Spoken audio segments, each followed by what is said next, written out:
digital age. And in that digital age, we have much complexities in the online world.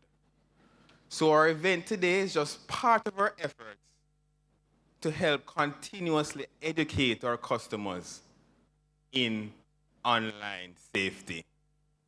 But for now, please join me in welcoming Ms. Cherie Martin, our Executive Vice President, to provide a few opening remarks.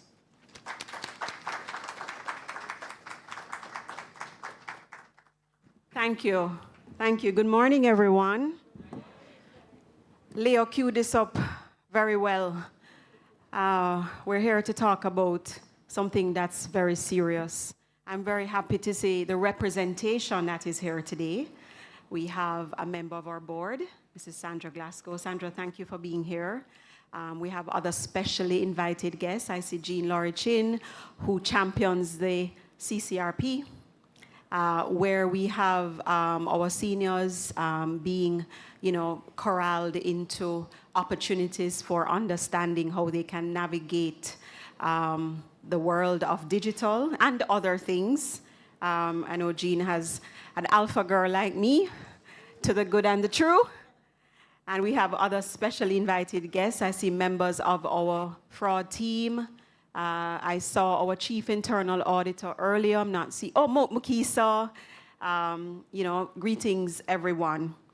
So I'm just going to give a few opening remarks, and then I'll hand over for the proceedings. Unfortunately, I have to leave right after because I have another engagement. Hello? Right. It's not that I don't want to stay, but there was an unavoidable clash. In today's digital age, cybercrime is at an all-time high, making online protection more critical than ever. From our data collected on our customers alone, we've seen an increase in, everybody knows these words now, phishing with a PH, smishing, and account rentals. I had to learn about this on Instagram, loader accounts. My goodness. If we could channel that energy into something positive, we are unstoppable. Oh, I see Mrs. Walter, one of our distinguished customers and a family member of NCB. It is worth highlighting that 60% of customers who fall victim to cyber fraud are between the ages of 18 and 34. So our older folks not doing too badly. But still. This underscores the urgent need to not only educate vulnerable customer groups, but also focus on raising awareness and strengthening digital literacy among our younger customers and wider customer base at large. Cyber criminals are constantly finding innovative ways to exploit vulnerabilities, especially during the bustling holiday season. At NCB, our commitment goes way beyond providing solutions. We are dedicated to empowering and educating our customers to navigate the digital space with confidence and safety. This is why we created Brewed for Online Safety. It is the brainchild of Belinda Williams and her team, Head of Corporate Affairs at NCB. I'm just turning up. This is a platform to share expert insights and practical tips to help you stay protected. But we're not stopping here. For 2025, we've dedicated our calendar to consumer education, aiming to help our customers better understand and manage the evolving complexities of online security. I think about the calendar that, most corporate entities put out every year, and it's usually something that, they find a nice picture, maybe some flowers or some building, or them try to pitch something to do with their products. And I said to Belle, let's mix it up. Let's do something a little different. Because a calendar stays with you for the entire year. And when we now have the money to spend on the fraud education as much as we used to, we have to find other ways to keep the message in the space. And a calendar is a perfect symbol that you have with you at all times that you can use. And so, by the way, I started out in marketing as a PR officer at Procom, headed by Jean Laurie Chin, and I see her giving me the thumbs up because, some of those tenets would have come from my formative years as a marketer working with Jean. Thank you, Jean. So to make these messages more engaging and relatable, we brought them to life through satirical animated scenarios illustrated by renowned Jamaican artist Clovis Brown. Stay tuned as we unveil these creative depictions later in the session. So NCB has been steadfast in safeguarding our customers' financial well-being by proactively addressing the challenges of cyber fraud and evolving our strategies to stay ahead of emerging threats. Recognizing the power of partnerships, we continue to work closely with the Jamaica Constabulary Force, the Jamaica Bankers Association, and Crime Stop, Sharice is here this morning, to combat online fraud. These collaborations enable us to educate and protect our customers effectively. Our educational campaigns, including Fighting Fraud Fridays, Think Before You Click, Don't Fall for Fraud, and our collaboration with international music producer Roshan. I'm sure someone don't know Roshan, but some of you do. I learned about him coming out of this exercise, working with him last year. Those collaborations represent an investment in excess of over $30 million in the last financial year to empower customers and stakeholders to make informed decisions to protect their finances.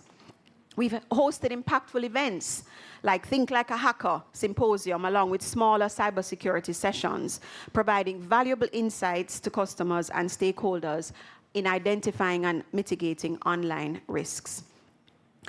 We've taken our commitment to customer empowerment a step further by creating a dedicated portal, www.jncb/protectyourself, where customers can access valuable tips to stay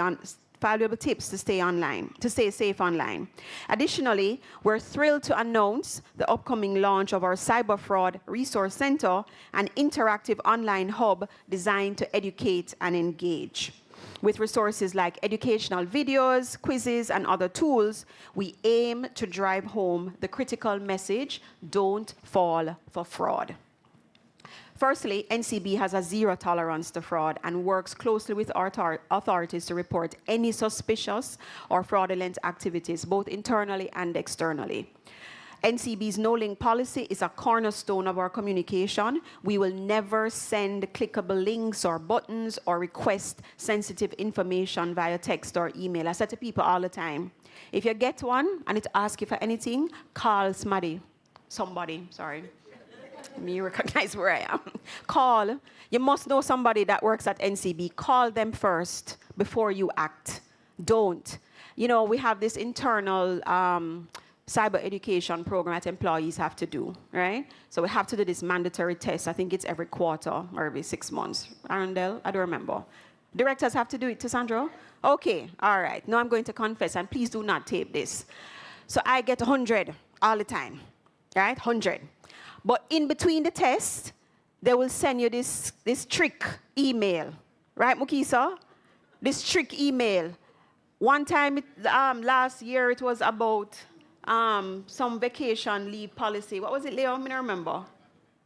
And then recently, they did one where they took a picture of somebody purporting to be an employee in an ABM, and the message was that this person is an employee of NCB, and they have been vandalizing ABMs, our own ABMs, and we need to find out who this person is. Does anybody recognize this person? God have mercy.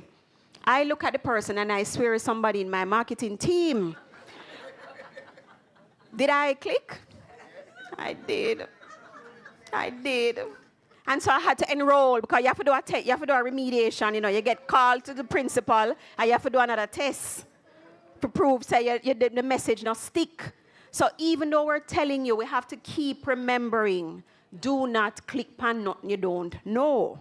Right? Call somebody first. So I can tell you, with all the education, it's not something we can say we stop and everybody remember. And we don't have to do anything about it. We have to keep the message alive. Right? So this proactive step was taken to combat smishing attempts where fraudsters use deceptive text messages to trick customers into granting access to their accounts. Again, we remind all customers to report any suspicious message or activities to report phishing at jncb.com. our fraud hotline 876-936-4235, and online tools such as managemycard.jncb.com simplify the process for disputing charges. We also launched Block Unblock on our Visa debit card recently, where if the card is not in use, block it. And when you're ready to use it, unblock it. Because you don't know where those card details may be. You don't know who might have access to them and gone online and Shein and Temu and Amazon and everything. And then you realize that your money gone and you don't know what happened because the card is in your wallet, right? So block the debit card. You can block your credit card as well. By leveraging robust technologies like 128-bit encryption and advanced firewalls, we also maintain the integrity of online transactions, ensuring our customers' information remains secure. In closing, NCB's focus on building trust, advancing security measures, and fostering a culture of vigilance is important to fighting fraud. Together with customers and partners, we are committed to creating a secure financial ecosystem because digital is here to stay. It's not going anywhere. We have to learn to live in that world. And it's not a bad thing. You know, just like back in the days, sometimes you never used to have to put grill on your house. And then the time came where you have to grill the house. And we adapted and we move on because we're resilient. That's what human beings do. They adapt to survive and thrive, right? So let's continue this journey towards safety and innovation, one step, one solution, one empowered customer at a time. Thank you very much.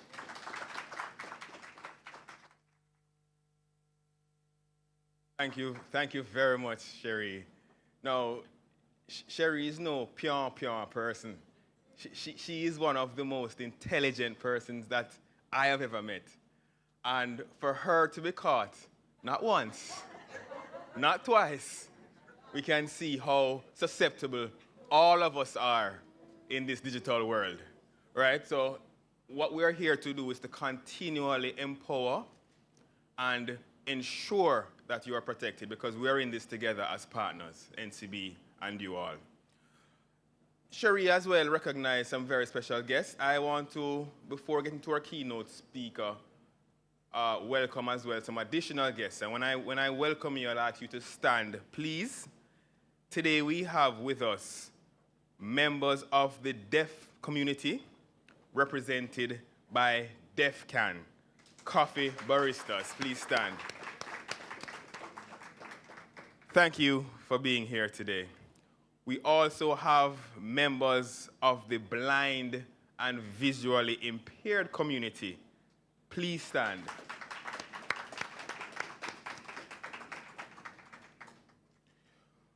Part of our efforts at NCB is to ensure complete inclusion of all our various communities.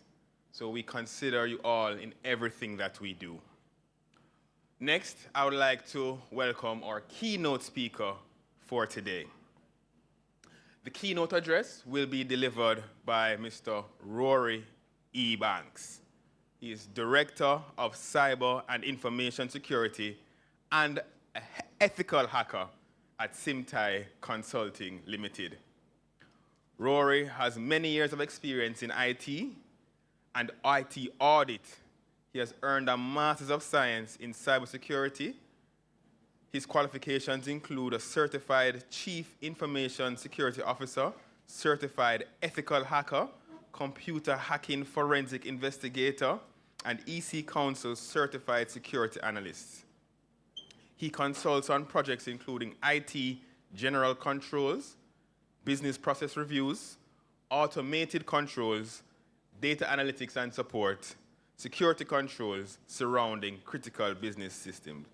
Please help me in welcoming Mr. Rory Banks.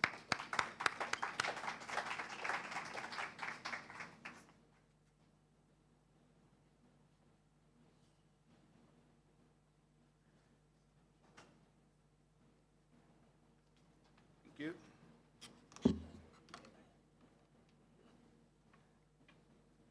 Good morning, everyone. Good morning, everyone. All right, that sounds better.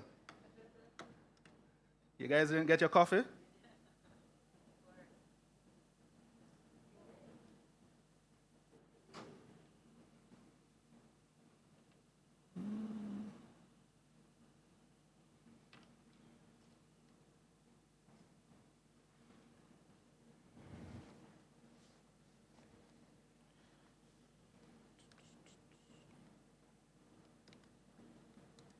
All right, great. Everybody seeing the screen clearly?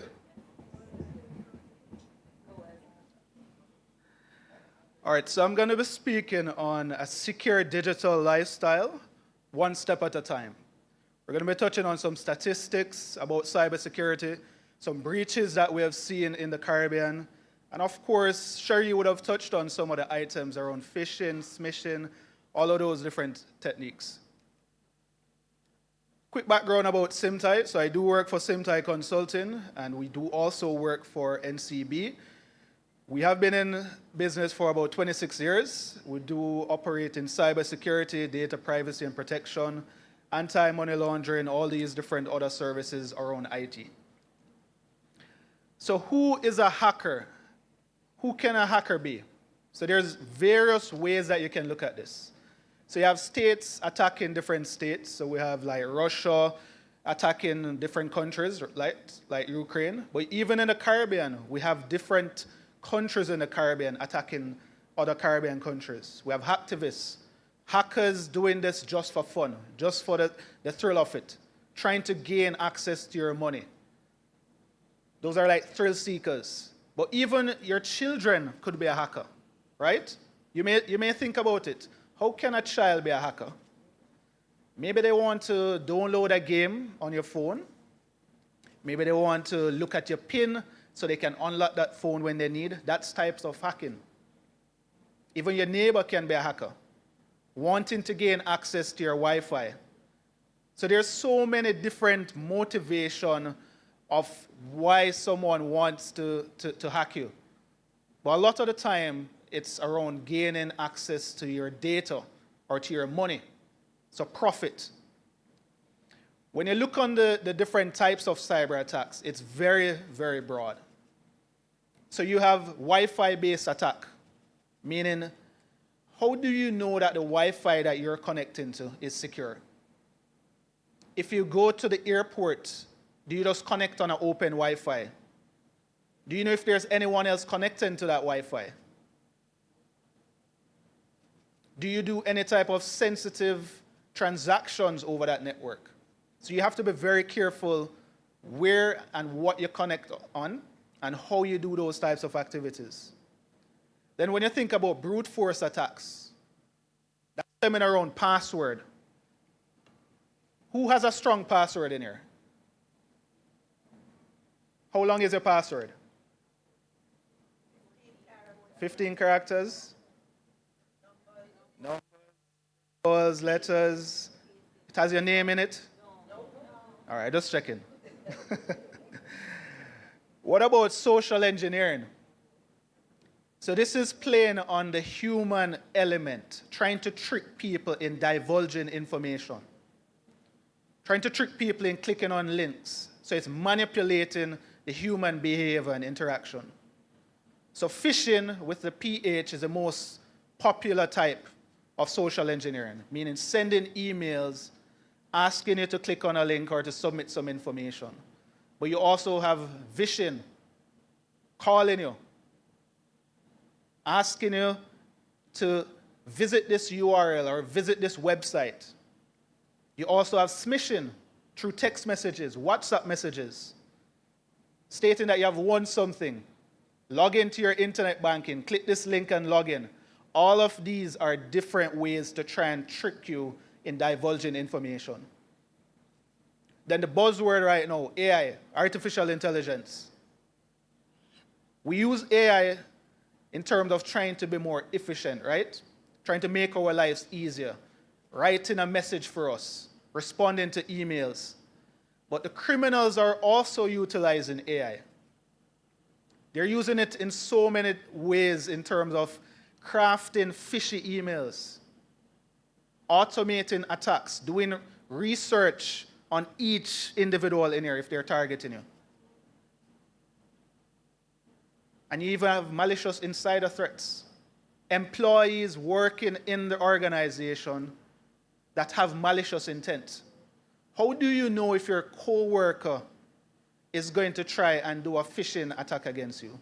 Or try to look when you're typing in your password so that they can access your information. If you leave your machine unlocked, go to the bathroom and come back, how do you know that an employee did not go around your machine? So don't just think about attacks as being online over the internet. There's also physical related attacks. And I can spend the entire day here talking about all these different types of attacks.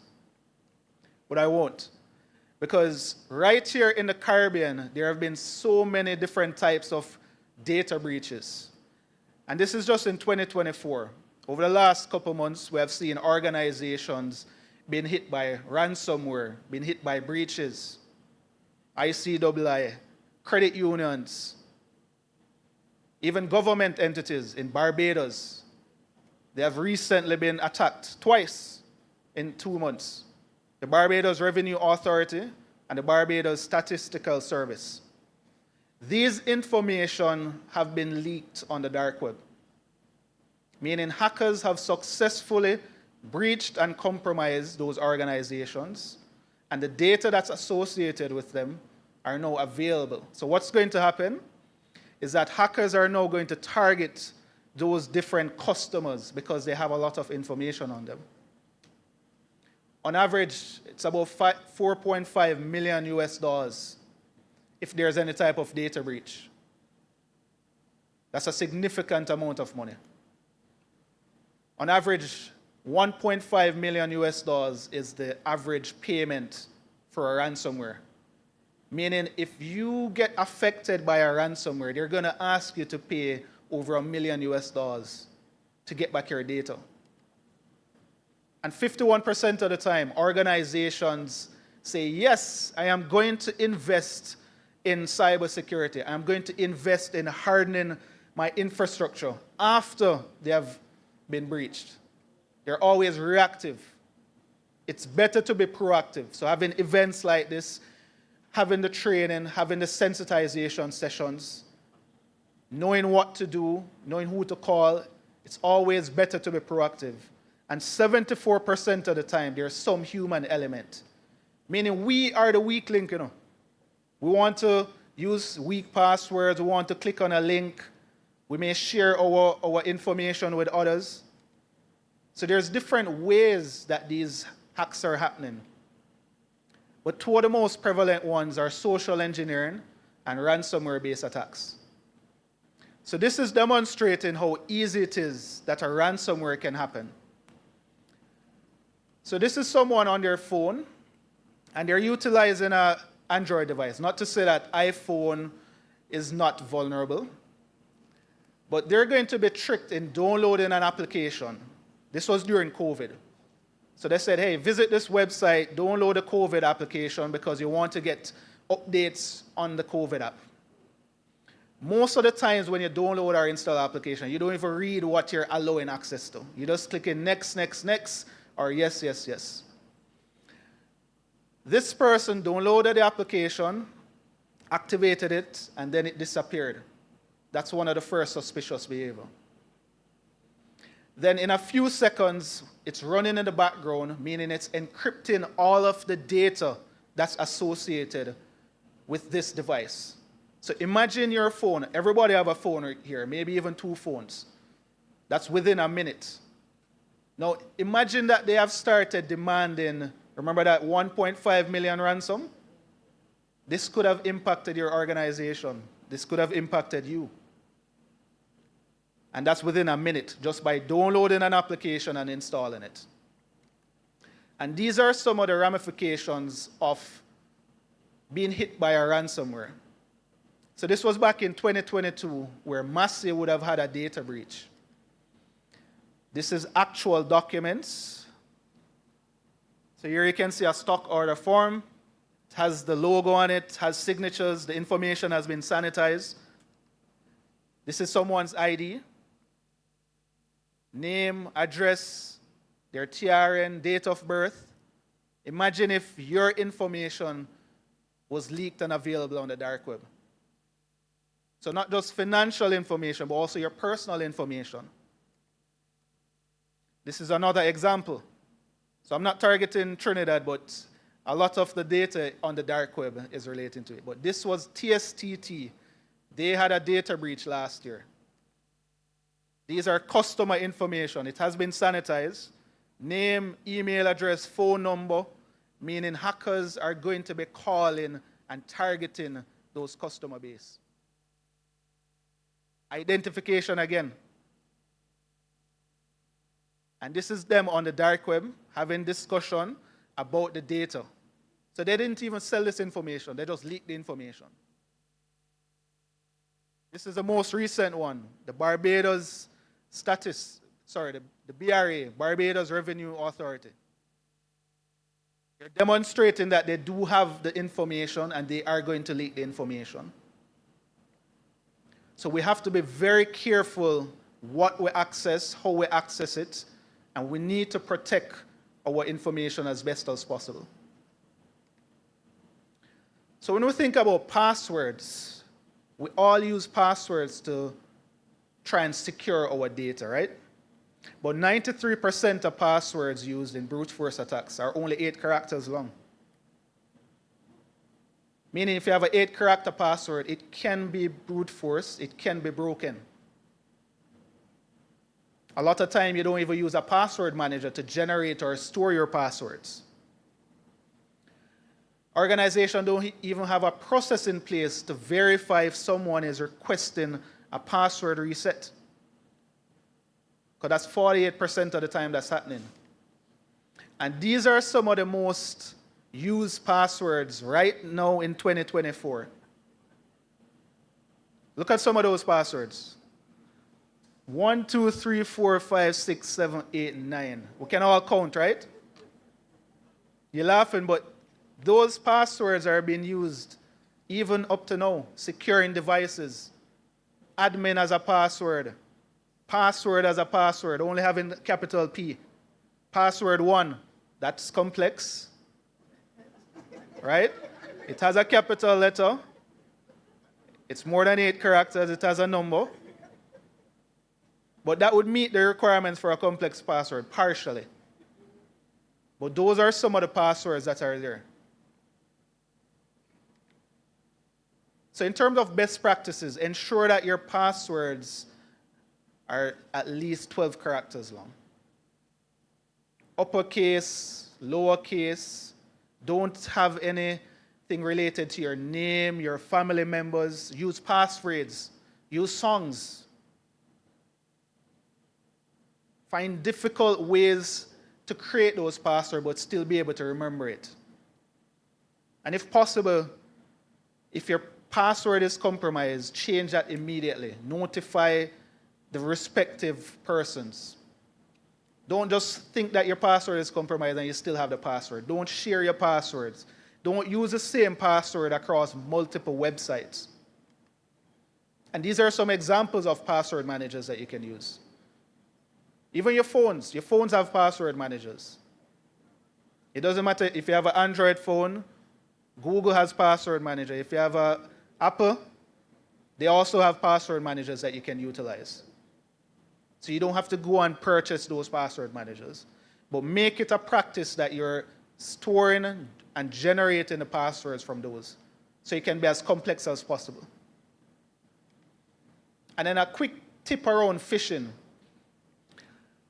So in terms of identifying phishing emails, so yes, attackers are getting more sophisticated. But I'm going to leave you with the SLAM methodology. So S for sender. So check who is sending it. Hover over the email if there's any links. Don't click on the links, but you can hover over it, and you can see where it's pointing to. The attachments can be malware, so don't download the attachments. You have to verify who is sending it. You could even do a phone call to that person just to confirm that, hey, did you send me this email? And look at even the message. Is it sounding too urgent? Is it asking you for something very suspicious? So this is how you can look at it. In this example, the sender, we're seeing at QT at universityhealth.edu, is that an organization that I normally do business with?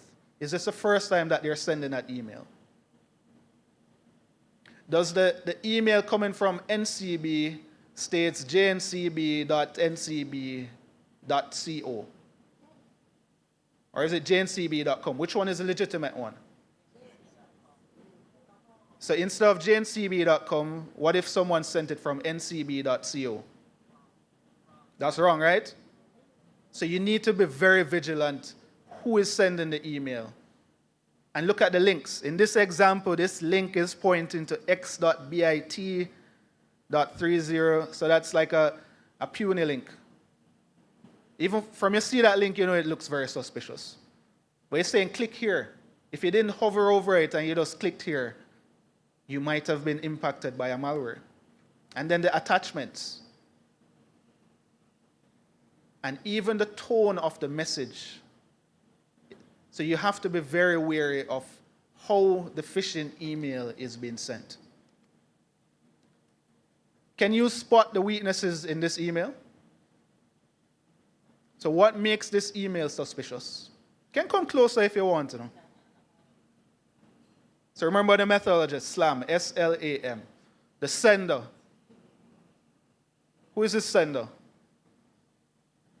LastPass at secure-monitor.com. Does that sound like a legitimate domain that someone would be sending an email from if the organization is LastPass? So normally, if the organization is LastPass, where you say at secure.monitor, that should be at lastpass.com or something closer to the domain. So that's the first red flag. What about the tone of the email? It's urgent and it's generic. So it's saying, dear LastPass user. It's not even saying your name. This one didn't have an attachment, but the tone of the email, it's making it seem that something is very urgent. Click on the link, reset your password now. But it also comes in text messages. What about this one? The phone itself tells you that this is a suspected spam. You know. Would you ignore that prompt and click on that link? Remember, NCB tells you, do not click on links. Don't even respond to this message. What about this? So I have a prize for you. Who can scan this, the first, and tell me where does it bring you?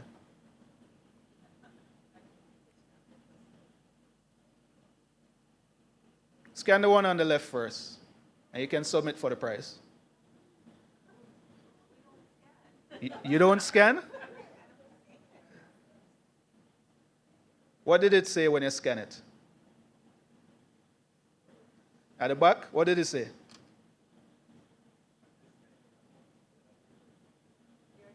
There's a difference? So you're saying the one on the right is a more legit one? But I didn't say they're malicious or not. No, so why do you think they're malicious? But just based on my knowledge in learning a lot about fraud and all of that, the one on the right is actually the correct one that will actually bring it to the correct information, but not like a scamming type of information. How do you know that it's legitimate? They look the same to me. No, they don't. I mean... You're guessing, no?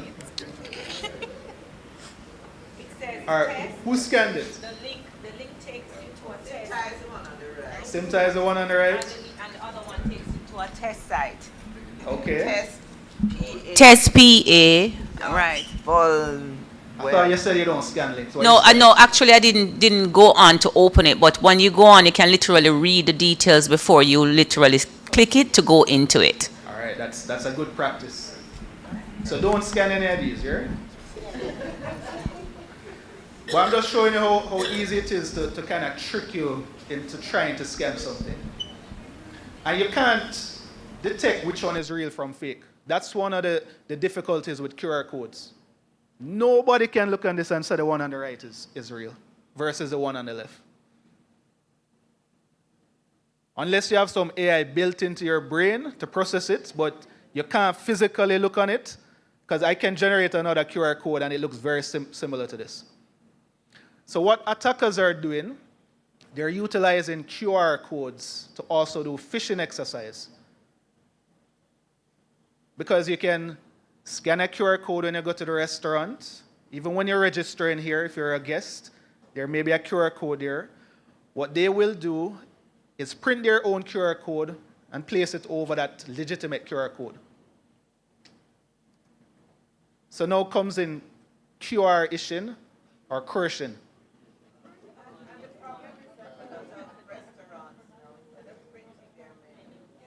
They're requiring it. So that's a real threat. I see a question.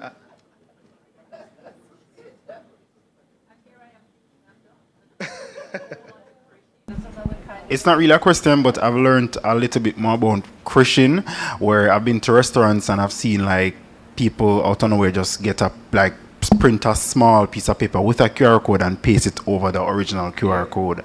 And immediately, when I go to these restaurants, I alert the managers, and when they actually do their scanning, it's actually some link taking you to, hey, you want a prize going into somebody's bank account. So it's very wise to. I think the restaurants need to actually print their menus instead of using the QR codes. I'm saying nothing is not wrong with the QR codes, but just for the safety of your company and of course for your staff, I think printing the menus would be the best option. And the thing with QR codes, it's both an online and an offline threat, because you don't have to be browsing the web, but someone can physically come to you with a QR code and you scan it. At the restaurants, they literally provide you with the QR codes. Even at some ATMs, they might print a poster, post it in the ATMs, and say, hey, join this group or visit this link for a raffle or for a prize. So those are some of the ways that they're leveraging QR codes. So verify the source that the QR code is coming from. You can use a QR scanner also. So when you hover over it, so if you use your camera and you scan it, in some instances, it should bring up the URL that it's going to. Check that URL before you click on it. Verify with the source. And be cautious what you submit in that QR code. But if that wasn't even scary enough, there's a bigger problem. AI. So it doesn't need vacation. It doesn't need sleep. It operates 24/7. And these are just some of the dangers of AI. So voice cloning. Cloning your voice to having a conversation with you. Having deep fakes, so not only cloning voice, but also leveraging video and layering audio on it. So it's having a FaceTime conversation with you, having a Zoom conversation with you. I saw a recent incident where they used deep fake. Someone in the US, they're trying to buy a property, and they had a Zoom meeting with the person using the deep fake. The only way that the person identified is that they asked them to go and close the door, and the deepfake couldn't get up and close the door. But they were having a conversation together. And then image manipulation. So this is a sample of using AI to manipulate images. And this will occur within seconds. I am not Morgan Freeman. This is the AI. What you see is not real. Well, at least in contemporary terms. Can you give us a it little is more not. volume, please? I am not Morgan Freeman, and what you see is not real. Well, at least in contemporary terms, it is not. What if I were to tell you that I am not even a human being? Would you believe me? What is your perception of reality? Is it the ability to capture, process, and make sense of the information our senses receive? If you can see, hear, taste, or smell something, does that make it real? Or is it simply the ability to feel? I would like to welcome you to the era of synthetic reality. Now, what do you see?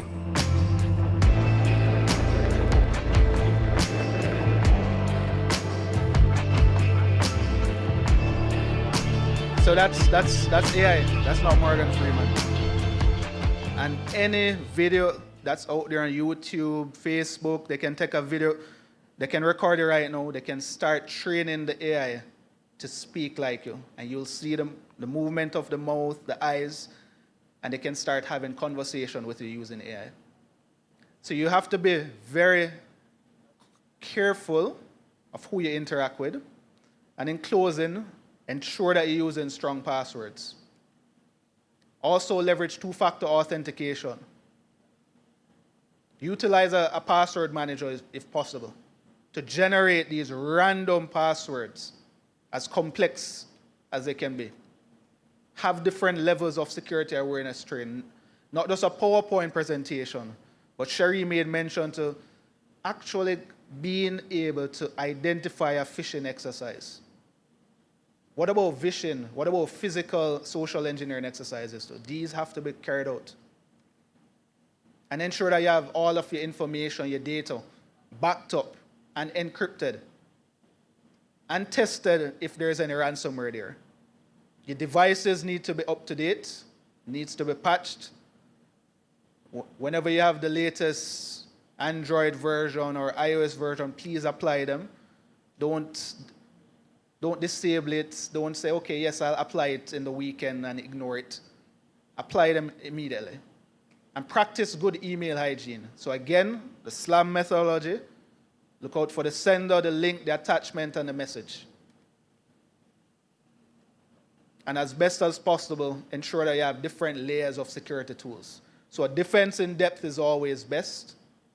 So don't just depend on one layer. But even your devices, make sure you have antivirus on them, not just your laptops. Ensure that you have spam filters, your password managers, your firewalls, and get tested. That's the only true way you'll know and understand what you will do if there's any types of incident that's occurring. And that's it.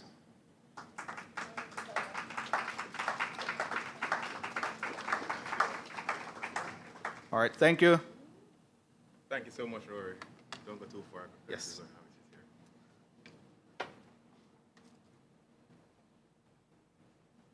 Thanks again to Rory for such a good presentation.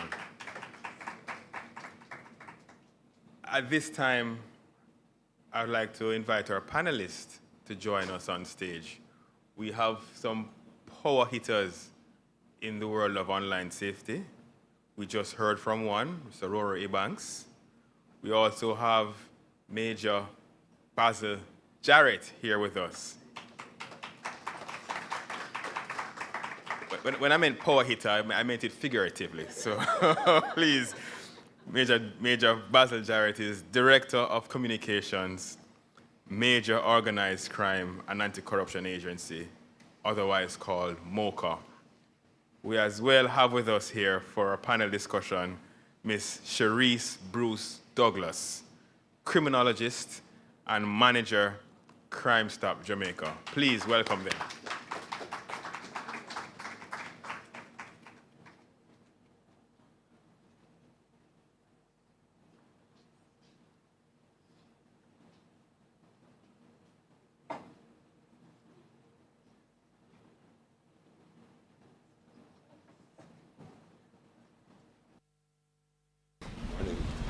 Good morning. Morning. Really, we'll just like to ask you to expand a little bit on what you heard Rory discuss. Provide some practical examples based on your own experiences. And we as well will open for some question and answers, both from our in-person audience and as well online. So please. Go ahead. Again, good morning, everyone. All right, so excellent presentation, and we actually see these trends coming in from the information that Crime Stop has received.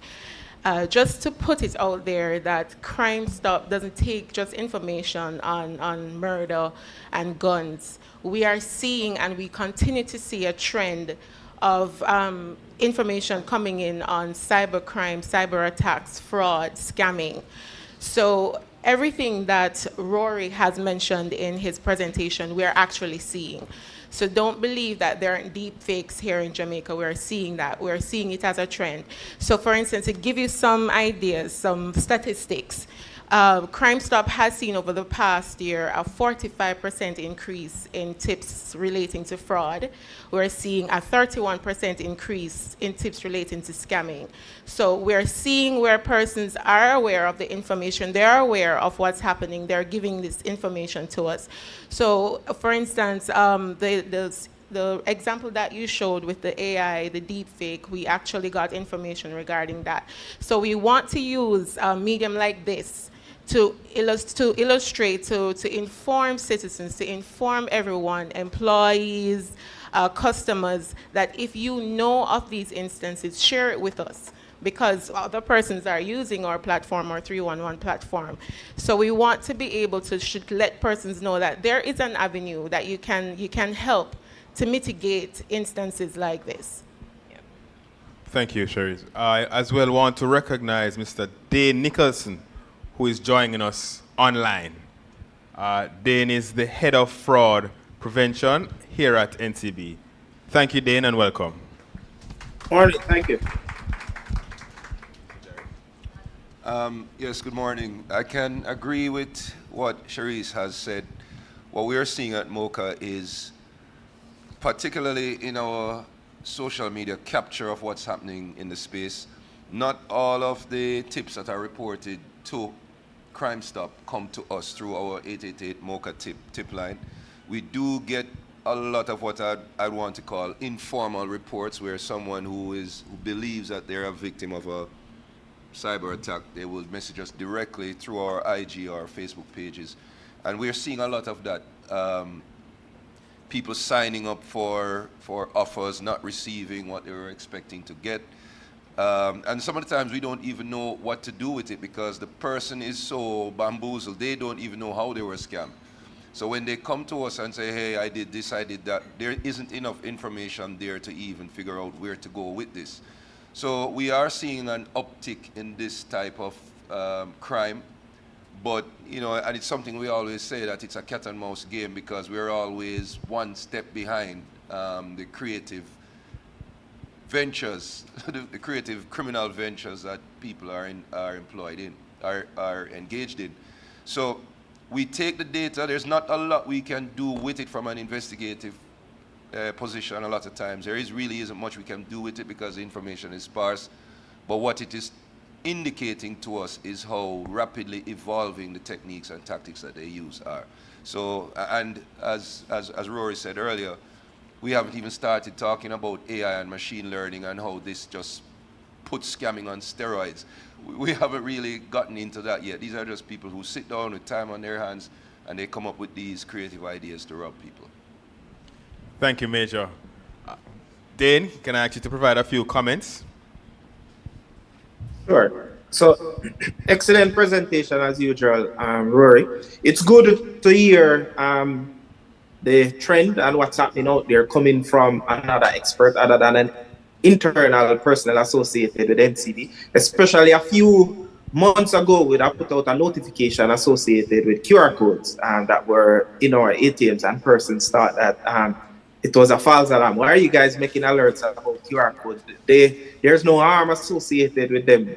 They're all over the place. Persons scan them at restaurants when they go to get the menu. But that shows the depth at which cyber criminal will go to get your information. And I just want to reiterate our stance as it relates to click. So QR code is in fact a link. So that is why we have a strict no click, no link policy, and that is embedded in our cybersecurity posture. We also encourage strong password. We want persons to move away from password and use password phrases. So let's say, for example, persons would normally use their name, number one at 123. We want to say, use a password that's easy to remember for you, but difficult for the fraudsters to get. So for example, my pet name is Cookie at 985. So you remember it a lot easier than you have to write it down. That make it a lot harder for cyber criminal to get access to your information. Yes, AI is new and evolving. We in fraud prevention use it to detect and make our job easier, but fraudsters also manipulate it and use it to take advantage of our unsuspecting customer to trick them into divulging their sensitive information. So those are the starting points that I'd make at this point in time.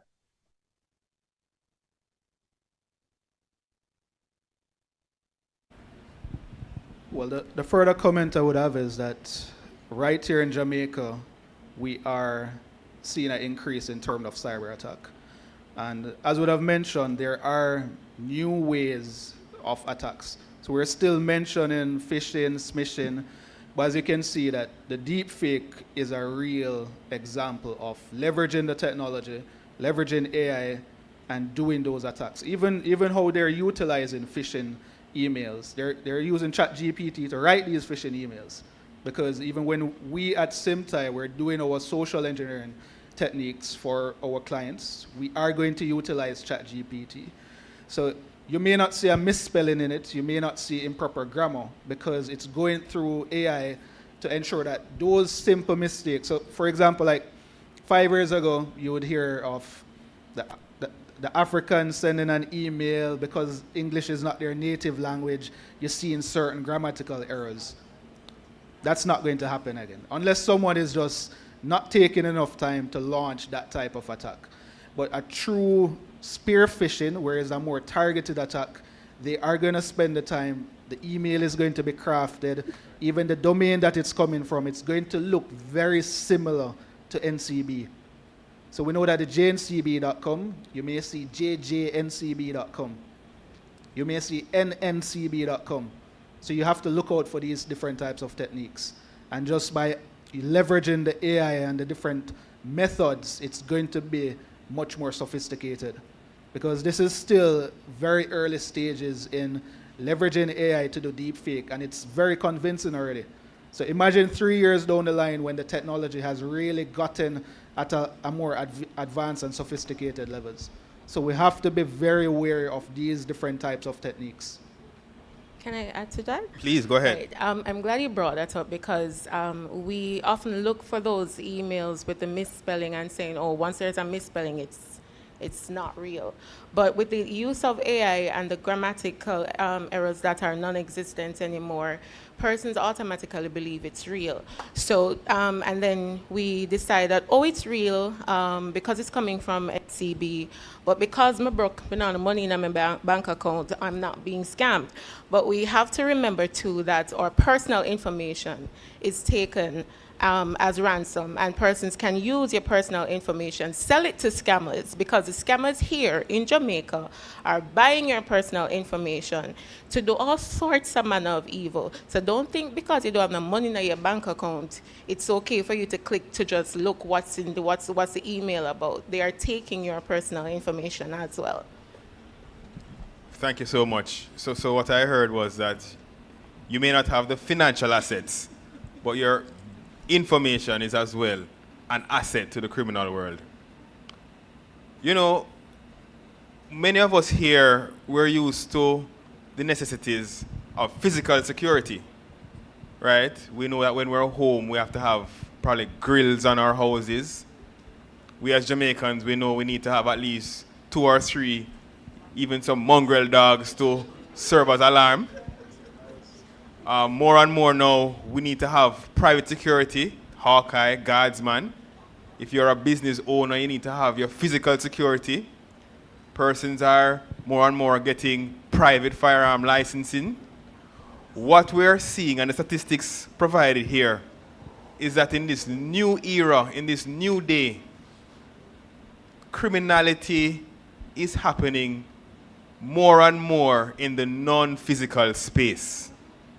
It's happening online, it's happening with your finances, it's happening on your mobile, and that can cause great danger. We have the experts here with us today. I want you to please utilize the opportunity on this next question and answer period.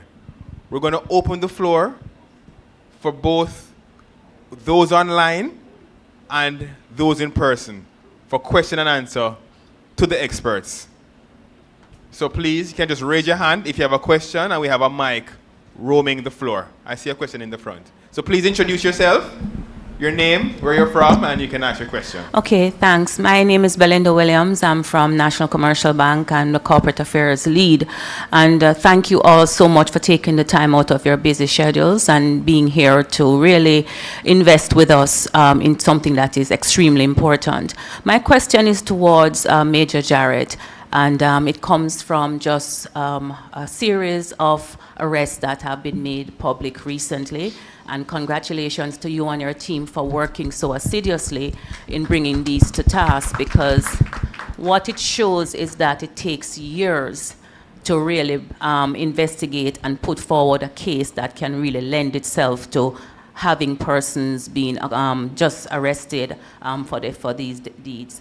Our panelists would have shared, just the fact that we're living in an era where the systemic challenges arise about being safe online.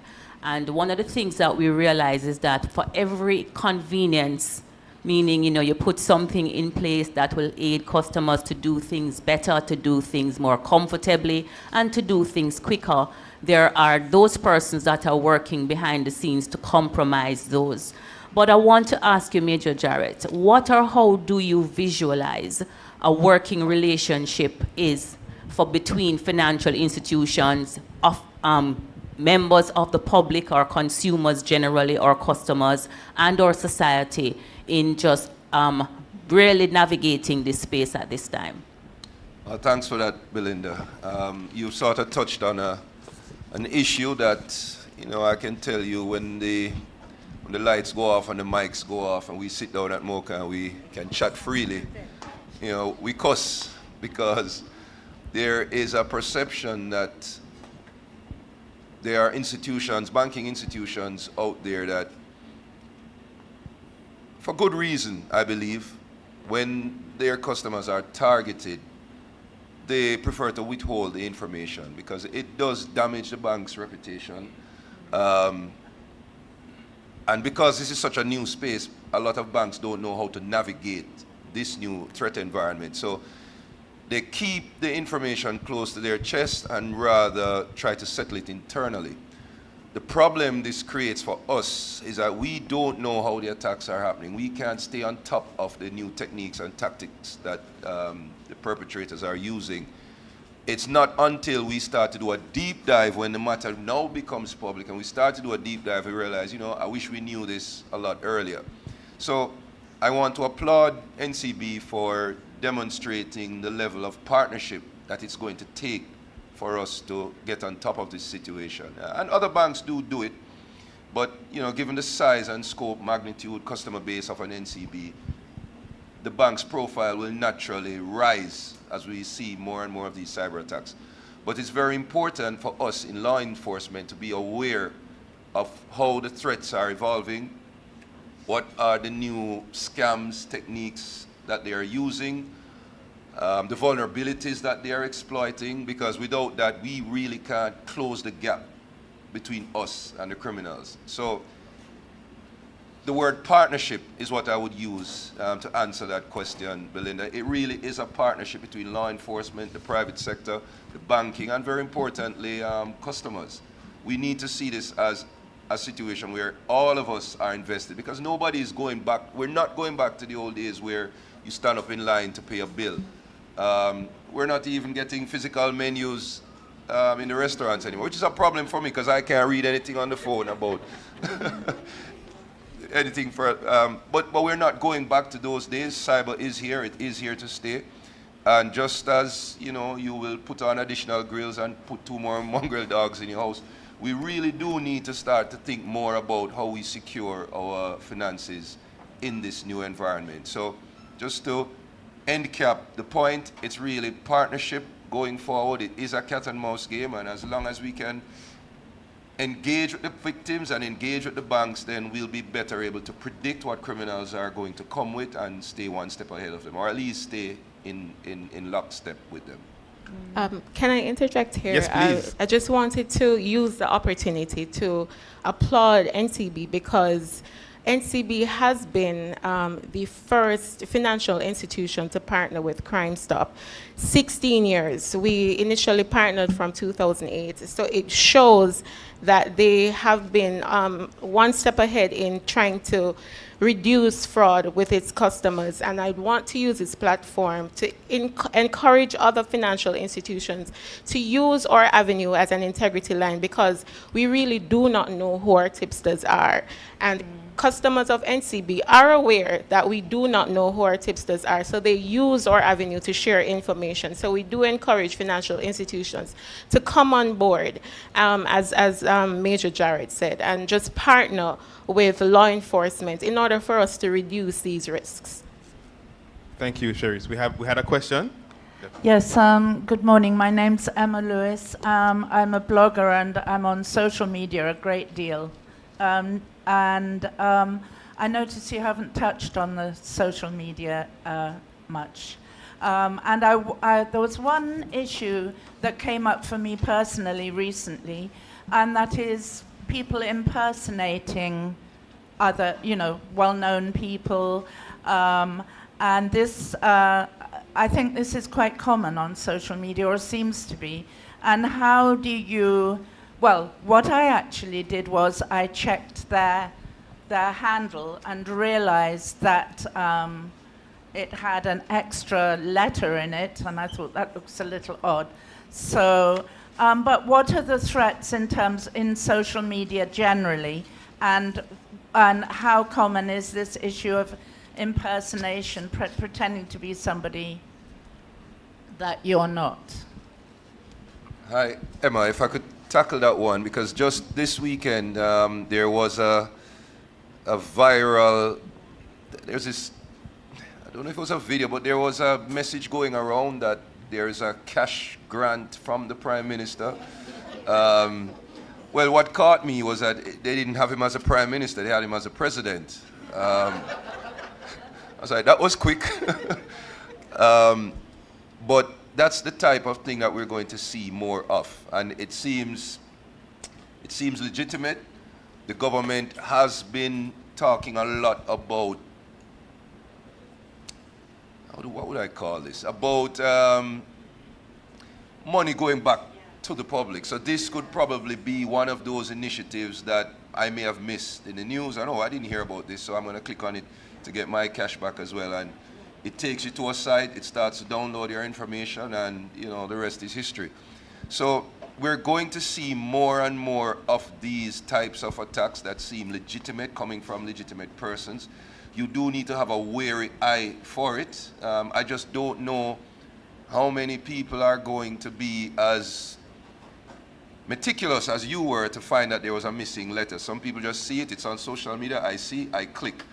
And that's where you get caught. And if you think about it, you don't need all 2.7 million Jamaicans to click. You only need a handful of gullible persons, and one of those gullible individuals might be a jackpot day, right? Just last week when Mocha arrested those 6 persons in I think it was a $14 million scam, that was one customer. That $14 million scam targeted one customer. So you don't need 1 million people to make this a lucrative venture. You just need to make one well-off, vulnerable individual. So I agree with you that social media domain is becoming more and more critical. Persons do need to be more aware and vigilant. And again, law enforcement, we need to know what is happening so that we can alert the public and take the necessary measures. What I would add on to that too, is that with the social media, all the traditional cyber attack vectors is also possible on social media. So the same phishing, but it's just in the form as a personal message, for example. They're trying to clickbait you. They're telling you that you have won something, but you really and truly, did you submit to a raffle? How did you win that raffle? Or even another one is where you have paid for something. So you visit the store, the online store, it looks real because you're seeing followers, you're seeing the post in different pictures, but in reality, they have just cloned the page and just purchased some followers. and then you have went on that page, so they may pretend to say, hey, this is a storefront. Come and buy some gifts. Come and buy some things, and we'll ship it to you. You purchase the gift and you don't receive the gift. That's a very common one also. So you have to be wary of who you're communicating to, who you add, who you follow, because even legitimate accounts are being breached on social media. And then you'll see friend requests coming in. You'll see, hey, visit this photo, visit this post, and that's how they're going to lure you into submitting your information, or even worst case, actually transferring money, or even going to a PayPal link, clicking and doing some payments. So be very aware on social media, how you interact, who you follow, the different avenues that you may want to view information. It's very critical that you also screen that level of information that's coming to you. And just to add, we're seeing where it's prevalent because, and if it's too good to be true, chances are, because you're not going to see an iPhone 15 selling for 50,000 Jamaican dollars, next to impossible. But we're seeing that it happens so quickly, so often. One example that came out to me was when they had the Chris Brown concert last year. And everything about the Instagram page was legit until they ask you to pay for the ticket, and they send you an NCB account and a Scotia account, not a Caribtix link. They send you an account. Nothing couldn't go so. So we have to be cognizant. We have to be mindful of these Instagram pages. And once it is too good to be true, chances are it's too good to be true. Thank you so much. We'll take a question online and come back to the floor. Dane, this question is for you, not because you're online, but because you represent fraud prevention here. But how are Jamaican financial institutions integrating robust cybersecurity measures into their services? And what proactive role should the financial institutions play in educating users and safeguarding their digital assets? Dane, can you take that from us, please? Sure. So if you look and see Rory identify earlier that 71% of ransomware attacks actually involve some human activity, and it shows that human is the weakest link in the cybersecurity apparatus. So it's absolutely important for us to invest in customer education, because customer education is going to be key. We can invest billions of dollars in having the safest and most secure platform. But if customers continue to click on links, if customers continue to surrender their information through phishing, smishing activities, then it will bring all those investments to naught. So, for example, what we at NCB would have done, would have invested heavily in customer education. We have done a number of campaigns. We have our Fighting Fraud Fridays. We have, even internally, we have our phishing test that we send staff members to test to see if they are adhering to our practice and principles about not clicking on links or respond. We even have physical security tests where we have persons attend our branches and pretend to be contractors and try to gain access to sensitive areas of the banks to see if they are adhering to physical security standard. So across the enterprise as financial institution, one, they need to ensure that they invest in the latest cybersecurity technology. So we have to ensure that firewalls, encryptions, and stuff like those are up to par. But customer education is important, and we cannot overemphasize that point. Partnership is also important with law enforcement and other entities that deal, even government entity that deals with like CERT and places like those that assist with investigation. It's important for a financial institution to partner with law enforcement and report these things when they do happen, because one, when arrests are made, it gives law enforcement good insight and intelligence into what cyber criminals are doing, so that they can, from a national security perspective, take appropriate steps to protect the country. The financial institutions also can collaborate with them to get best practices from doing so. But I just want to also piggyback on the previous question that was asked about social media phishing, because that is one of the most prevalent way now, because what you have happening is that these criminals are setting up fake website, Instagram stores, asking persons to very lucrative deals to purchase things, and then persons are falling victim to them. But not only that,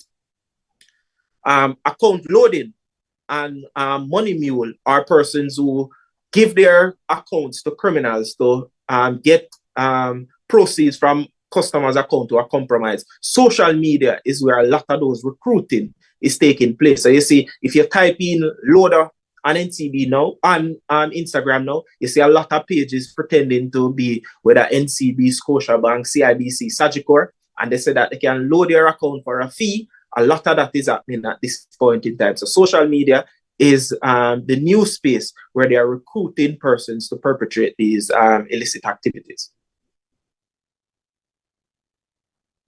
For one or two more questions. One on the floor here. Please introduce yourself, your name. My name is Patricia Reedwar from the Caribbean Community of Retired Persons, CCRP. I just wanted to really add the point that these emails can be about anything. It doesn't have to be an overt email asking you, about bank account, because as an author, I have been receiving emails from so-called literary agents wanting to adapt my book, my first book, to film, and telling me about the Berlin International Film Festival and pitching it here and there. What I have been, some of them have also called me. Anybody who has communicated with me by phone, I say, send me an email. What I have been doing is all the emails that I get, I take it and I run it through ChatGPT. And ChatGPT tell me everything that is suspicious about the email, because sometimes they use like even Penguin, Random House, and they have the .co or the .something, which, is not the legitimate. And ChatGPT can tell you this. Also, there is whois.com, where you can take the domain, the part that comes after that @ sign. You take that and you put it into whois.com, and it tells you when that website or that email, whatever it is, was created. And you find that some of them are created on the 1st of November, and I get this email from them on the 3rd of November telling me that you only created that so that you could send it to me. So, there are ways of checking on these things, and we have to understand that it is not just somebody coming to get into your bank account initially. They're actually trying to, but anything they know about you and your lifestyle, that is what they are using. Excellent point. And this actually corroborates the whole notion that the younger persons are the ones that are falling prey, because our seniors are doing what they're supposed to do wisely online. Hello, I am Chairman of Crime Stop and also a director of NCB. And I just want to talk about this industry that is being created and point out to people the risks that they face, because, a lot of people are scamming and doing all of these things, and then they are unwittingly, perhaps, being caught up in a crime by accepting money or gifts. I know, Basil, you can speak about that. Because if somebody has fleeced somebody of money from their bank account and you are benefiting from it, you can be charged with a crime. So if you see your friend or your relative, suddenly come into a lot of money, it's your responsibility to report it, because it's a crime. And if you accept any of those proceeds, you can be charged with a crime. I want to just put that out to people, because I don't think a lot of people are considering.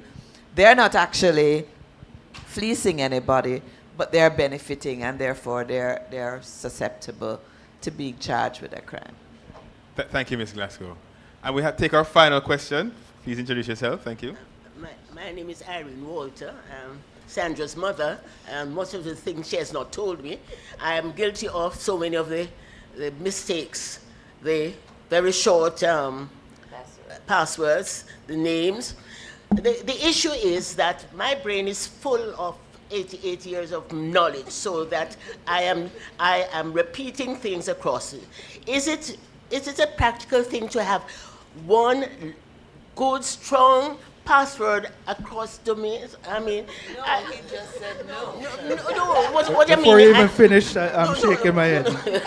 No. But look here, you have to deal with the practical issues of old people. We can't have all this information in our heads or write it down. Use a password keeper, which I downloaded for you, but you don't use. And I'll just tell you the risk of that. So imagine you have that one strong password across multiple accounts. If that one password gets compromised, then they'll be able to access all of those accounts. So that's why we normally recommend utilize different passwords across different accounts. So it doesn't matter how strong the password is, if that password gets compromised, and in some instances it's very easy because we didn't even touch on like the dark web. You can go on the dark web and purchase passwords. Sometimes it's even free. So if I know your name, if I know your email address, I can go on the dark web and start searching for that password, that strong password. And then they would have access to your banking account possibly.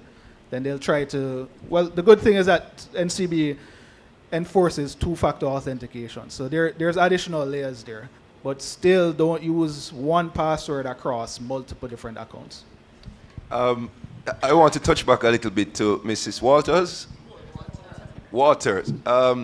Folks, at the same time, we need to, I believe, that we need to show a little grace to our customers. Technology is supposed to make life convenient.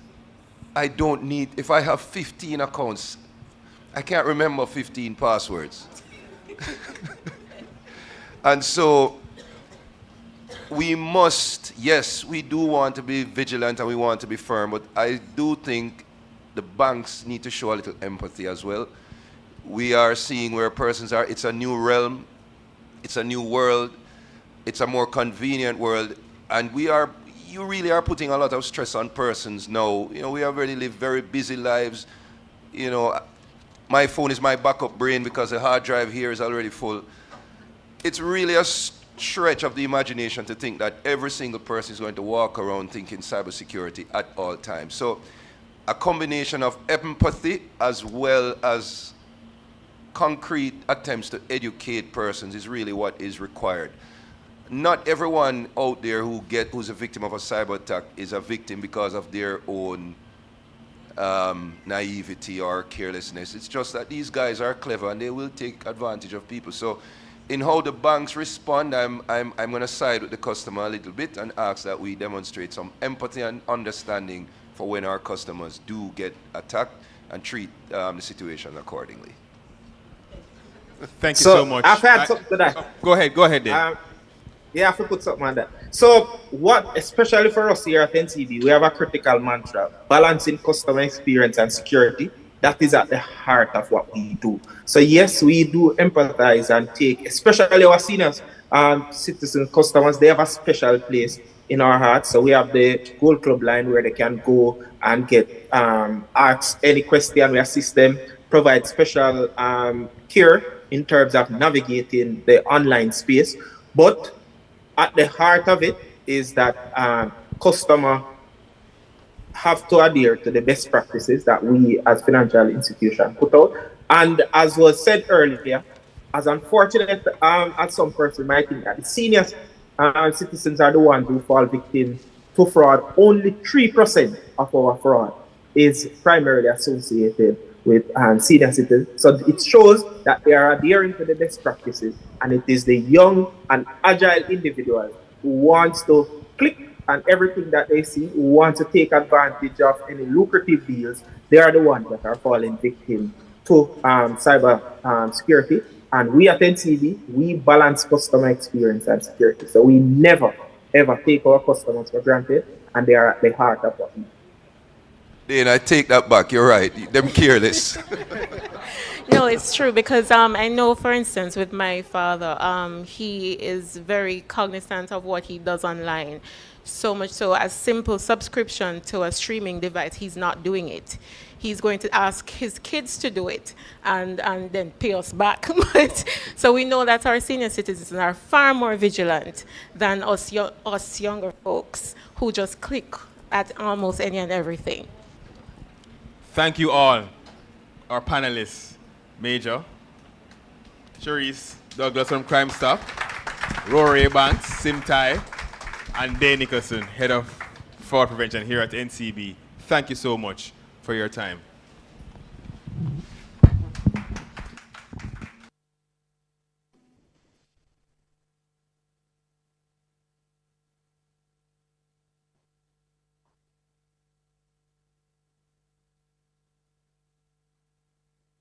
All right, we're coming down close to the end of our program. We still have some sandwiches and coffee from Def Cafe.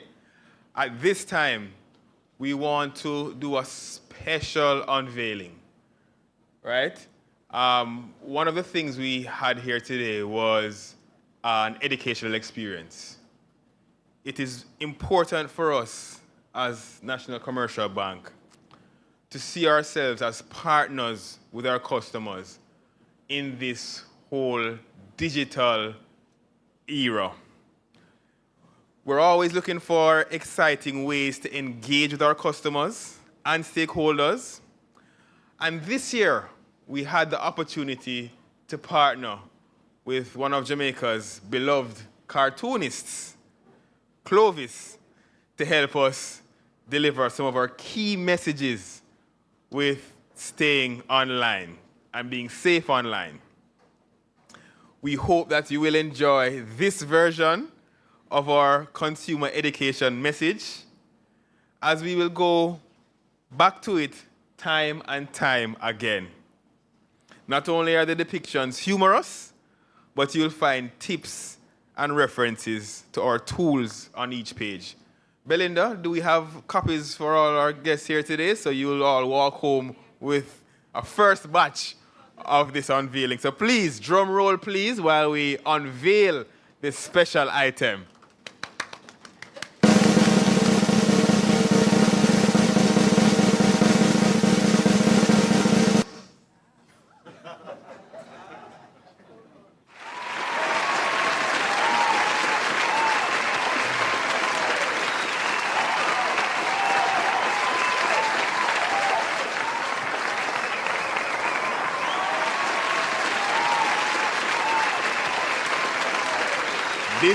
This calendar, fun and useful. So you can get a calendar for 2025. And it's not a regular boring calendar with the usual pictures. It's a Clovis-inspired calendar in partnership with NCB's marketing team, our Jamaican culture, that will remind you every day that phishing, smishing, scamming is real and provide the real tips on how to stay safe. You'll all have a copy of the calendar, so please enjoy it and use it. I'll just take this time now to provide some closing remarks. First, I'd like to thank our keynote speaker and our special guest panelists for the time you took to really educate our NCB customers and stakeholders. The tips you gave were invaluable, and I think we all walk away with a number of tidbits. You know, be careful scanning the QR codes.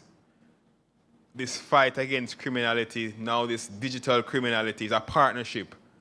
We, the banks, you, the customers, and law enforcement. Crime Stop isn't only for when the man breaks in your yard or when you see a man walking with a thing in his waist. Crime Stop can be called when you have digital or suspicion of digital events. We heard about the SLAM method. Look at the sender, the link, the attachment, and the message. We heard from some of our senior participants, and I have to say senior, that it takes time to peruse information that you get, whether via email or via text. In this day and age, we need a little extra time to verify, is this legitimate? Let me use ChatGPT. Is this URL safe? I got a link from a friend. Did the friend send me this link intentionally? What is this link all about? Let me spend some additional time to call the person to find out what it is all about. In this day and age, we just need to take extra time and care, because it takes just a millisecond to lose not only your financial assets, but your biological information and asset as well. At NCB, we have a commitment to you. We are committed to protecting our customers as a top priority. We have initiatives like Think Before You Click, Don't Fall for Fraud, and tools such as Tap on the Go technology. The block and unblock feature, which Ms. Sherry Martin mentioned earlier, are resources that we're providing you to combat fraud. We hope to empower you through educational panels such as this. We also have our website, www.jncb.com/protectyourself. And we have actually a fraud hotline. If you are in any doubt or you have any suspicion of fraud, call our fraud hotline. The number is 876-936-4235. If it seems even closely suspicious, do not click it. Report it. Pause. Just take a second, come back to it. Finally, in this rapidly evolving digital age, NCB, we remain committed to innovation and partnership, and together we can brew solutions that ensure safety and trust. Thank you again for joining us, and enjoy the rest of your day.